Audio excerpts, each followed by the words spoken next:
بسم اللہ الرحمن الرحیم. ناظرین، ڈیٹس چینل کے ساتھ میں ہوں آپ کا میزبان امجد عباسی. آج بات کریں گے میڈیا ایتھکس کے بارے میں. تو چلیں سب سے پہلے چلتے ہیں میڈیا کی ڈیفینیشن پہ. Media means all channels of communication including newspaper, television, radio, books, magazines, internet, digital media through which information can be disseminated. تو ناظرین آپ چلتے ہیں what is the responsibility اور the purpose of media. Media کیوں ضروری ہے اور میڈیا کرتا کیا ہے. کوئی بھی انفارمیشن جب دی جاتی ہے, کوئی میسیج دیا جاتا ہے, تو اس کا مقصد ہے to educate people, to inform people and to entertain people. یہ بیسک 3 مقاصد ہیں میڈیا کے. اب اس کے بعد تو آپ سے درخواست ہے کہ آپ اس ویڈیو کے ساتھ جڑے رہیں. بڑی امپورٹنٹ ہے, پریگمیٹک ہے. بہت سے جو سیٹ سٹینڈرڈ پوری دنیا میں اور پاکستان میں جو سیٹ سٹینڈرڈ کوئی ایتھکس ہیں, اس کے علاوہ بے شمار پوائنٹ جو ہیں وہ تیار کیے گئے ہیں موجودہ ڈیجیٹل اور سوشل میڈیا کو بھی مد نظر رکھتے ہوئے.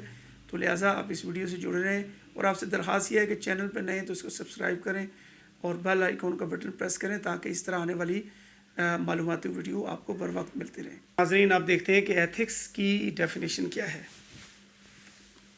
2-3 ڈیفینیشنز یہاں پہ شامل کی گئی ہیں. ان میں تو پہلی ہے ethics is a branch of philosophy that involves systematising, defending and recommending concepts of right and wrong behaviour. دوسری ڈیفینیشن ہے it refers to well-founded standards of right and wrong that prescribes what humans ought to do. اور تیسری definition ہے the study of what is morally right and what is not. یہ سب سے آسان ترین definition ہے کہ اخلاقاً کوئی کام ہم کر رہے ہیں, کسی ادارے میں کام کر رہے ہیں, تو کیا صحیح ہے اور کیا غلط ہے, اور جہاں پہ قانون نہ ہو. قانون ہے تو وہ تو پھر اپنا راستہ لے گا. یہ اخلاقی اقدار ہوتی ہیں, اور ہر فیلڈ میں اپنے ایتھکس ہوتے ہیں.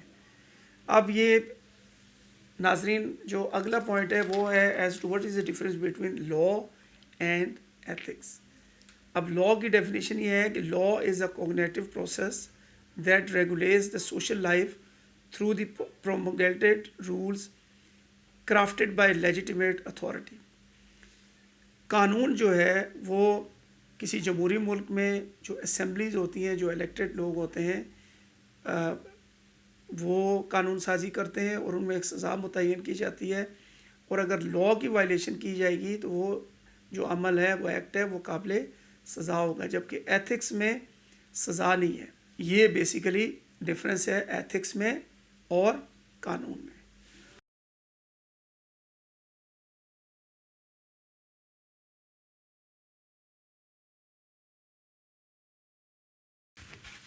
اب ناظرین جلدی سے چلتے ہیں ایتھکس کی طرف. پہلا ایتھک ہے focus, accuracy and not speed.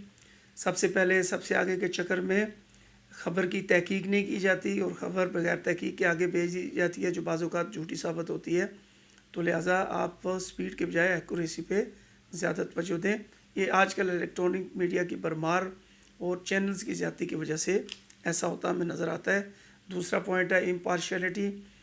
ایک صحافی کو, صحافتی ادارے کو بالکل غیر جانبدار ہونے چاہیے. ہم موجودہ دور میں دیکھتے ہیں, اگر پاکستانی الیکٹرانک میڈیا کو دیکھیں تو اس میں جو بالخصوص اینکر پرسنز ہیں وہ کسی ایک سیاسی پارٹی کے ماؤتھ پیس نظر آتے ہیں.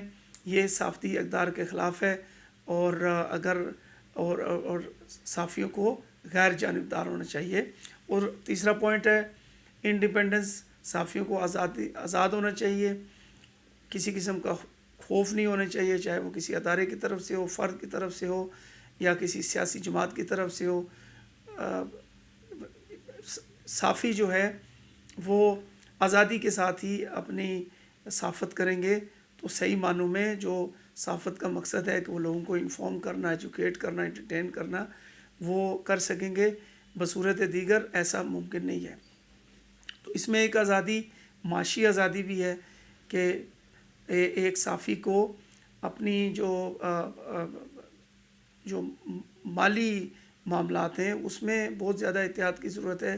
آگے ایک پوائنٹ آئے گا اس میں ڈسکس کرنا ہوگا. ضرورتیں تو ہر شخص کے ساتھ ہیں، لیکن اگر وہ کچھ چیزیں لے کر، کچھ مالی فائدے لے کر اپنی صافت پہ کمپرومائز کرتا ہے تو یہ بھی آزادی نہیں ہے، یہ غلامی ہے. تو اس طرح صحیح صافت نہیں ہو سکتی. چوتھا ہے اکاؤنٹیبلٹی. ایک صحافی کو پبلک کے سامنے اکاؤنٹیبل ہونا پڑتا ہے، چونکہ پبلک ایک صحافی یا صحافتی ادارے کی خبر کو لے کر، اس کی انفارمیشن کو لے کر ایک رائے عمل ڈیولپ کرتے ہیں اور اپنا آنے والے دنوں میں بالخصوص ایک سیاسی راہ کا تعین کرتے ہیں. اگر انفارمیشن جھوٹی ہوگی اور اس پر لوگوں نے اپنی رائے قائم کی ہوگی تو بلا شبہ جو صحافی ہیں یا صحافتی ادارے ہیں وہ اس کے ذمہ دار ہوں گے.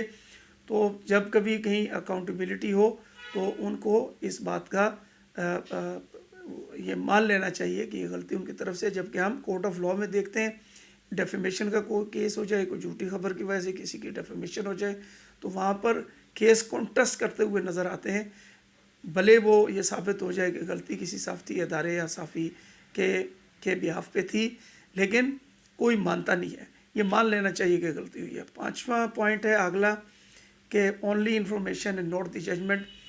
صحافتی ادارے یا صحافی کا کام نہیں ہے کہ وہ ججمنٹ دے دے.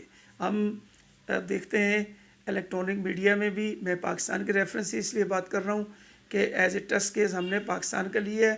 جنرلی پوری دنیا میں یہ ہونا چاہیے اور ہوتا بھی ہے کہ آپ کو صرف انفارمیشن دینی ہے. یہ عوام کا کام ہے کہ وہ ججمنٹ کریں اور اپنی رائے قائم کریں، نہ کہ کسی آج کل جس طرح اینکر پرسن وہ تو حکم ہی صادر کر سکتے ہیں یہ شخص غلط ہے، یہ سیاسی جماعت غلط ہے، یہ صحیح ہے، اور جو صحافتی جو ایتھکس ہیں اس کے خلاف ہے. اب انفارمیشن اینڈ نیشنل سیکیورٹی. ایسی انفارمیشن نہیں ہونی چاہیے کہ جس سے آپ نیشنل سیکیورٹی کو خطرے میں ڈال رہے ہوں. ٹھیک ہے، ایسی خبر، یہ تو جو آرٹیکل 19 ہے جو فریڈم آف ایکسپریشن کی اجازت دیتا ہے، اس کو بھی اگر آپ پڑھیں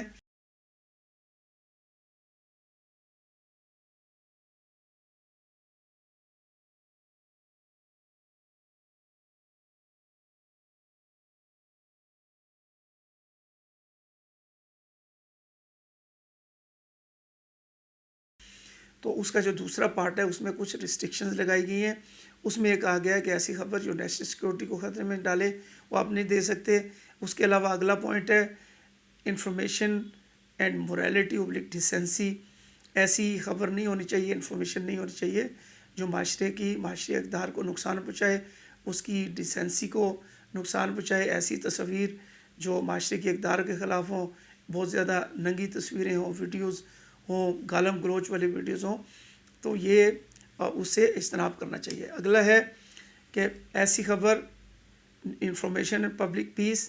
ایسی خبر جس سے معاشرے میں امن تباہ ہو، ان کو اس سے اجتناب کرنا چاہیے، کیونکہ معاشرے میں امن ہوگا تو معاشرہ ترقی کرے گا، اور ریاست کی بنیادی ذمہ داری بھی ہے کہ وہ معاشرے میں امن قائم کرے، اور معاشرے میں امن ہوگا تو کوئی معاشرہ ترقی کرے گا. اگلا ہے اوائڈ پروپوگیٹنگ سیکٹرزم، ڈسکریمنیشن اینڈ ہیٹ. آپ کی خبر سے اگر مسلکی کوئی فسادات ہوں یا کوئی تضاد پیدا ہو، لوگوں کے درمیان تفرقہ پیدا ہو، مذہبی ہو، لسانی ہو، علاقائی ہو، تو وہ خبر بھی نہیں دینی چاہیے. اس سے اگلا ہے point never glorify crime and criminals. اب یہ کوشش کرنی چاہیے کہ کرمنلز کو یا کرائم کو، مجرم کو یا جرائم کو ہم اس طرح پیش نہ کریں کہ لوگ اس کو گلوریفائی کریں اور ان کو فالو کرنے کی کوشش کریں، بلکہ جس طرح فلم ڈراماز اور ناولز میں at the end of the day villain کو ہارتے ہوئے دکھایا جاتا ہے اور ہیروئک فگر جو اچھی کوالٹیز کا مالک ہوتا ہے اس کی جیت دکھائی جاتی ہے. تو ہمیں صحافت میں بھی یہ کوشش کرنا چاہیے کہ جو کلپریٹ ہیں، جو مجرم ہیں اور جو جرائم ہیں، ان کو گلوریفائی نہیں کرنا چاہیے.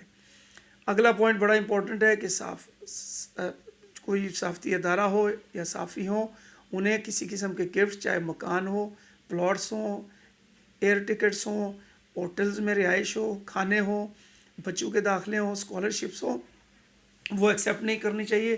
وہ اگر آپ ایکسیپٹ کریں گے تو آپ کہیں نہ کہیں اپنی صحافت کو کمپرومائز کر رہے ہوں گے. اگلا پوائنٹ ہے نو پلیجرزم. ڈیجیٹل کا دور ہے، تو اب کوشش کریں کہ آپ اپنا کنٹینٹ بنائیں، کسی کی چیز کو اپنا جتا کر، چاہے وہ کالم ہو، کوئی ویڈیو ہو، ڈاکومنٹری ہو، وہ پیش نہ کریں. یہ صافدی جو ایتھکس ہیں اس کے خلاف ہے. اس سے آگے ہے کہ جب عورتوں اور بچوں care in case of handling cases relating women and children, بچوں اور عورتوں کے بارے میں اگر کوئی کیسز ہیں ان میں آپ کو اسپیشل کیئر کرنی ہے. اس میں جو لا ہے میں وہ ریفر کر دوں.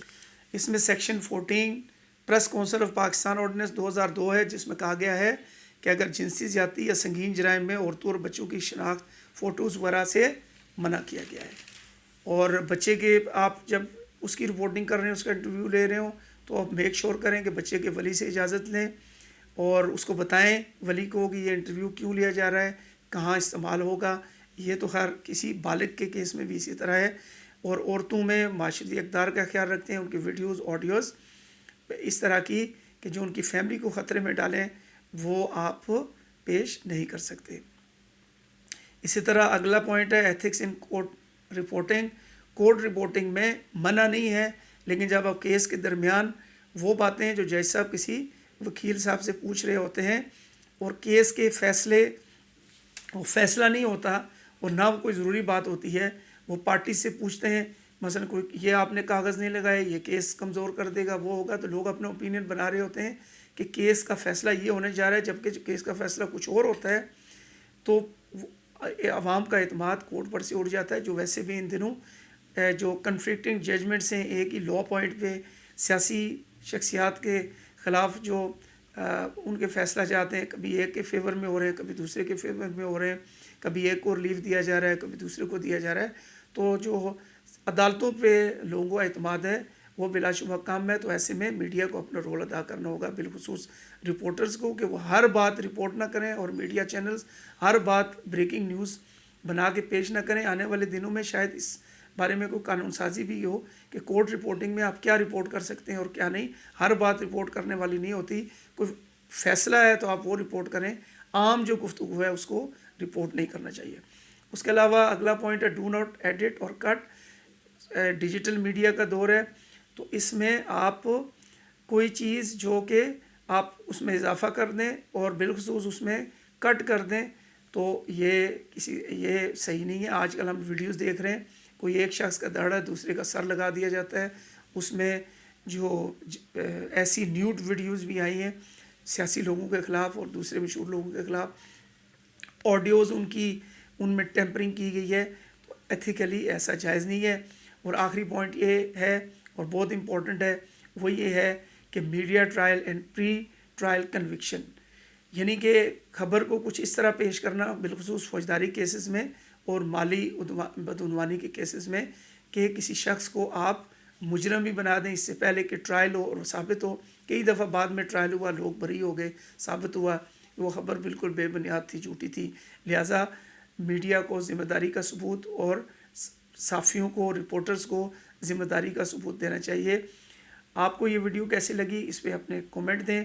ایتھکس تو بے شمار ہو سکتے ہیں، بڑھتے وقت کے ساتھ ٹیکنالوجی میں جس طرح ایڈوانسمنٹ آ رہی ہے اس طرح ایتھکس میں بھی ایتھیکل رولز جو ہیں ان میں بھی اضافہ ہوتا رہے گا. آپ کا اس ویڈیو کے بارے میں کیا خیال ہے؟ یہ کتنی انفارمیٹیو ہے؟ اگر آپ کو پسند آئی ہے اس کو لائک اینڈ شیئر کریں اور اس پر کومنٹ لازمی کریں. اس دعا کے ساتھ کہ اللہ تعالیٰ آپ کو جانی اور مالی محتاجی سے بچائے، اجازت چاہتا ہوں. اللہ حافظ.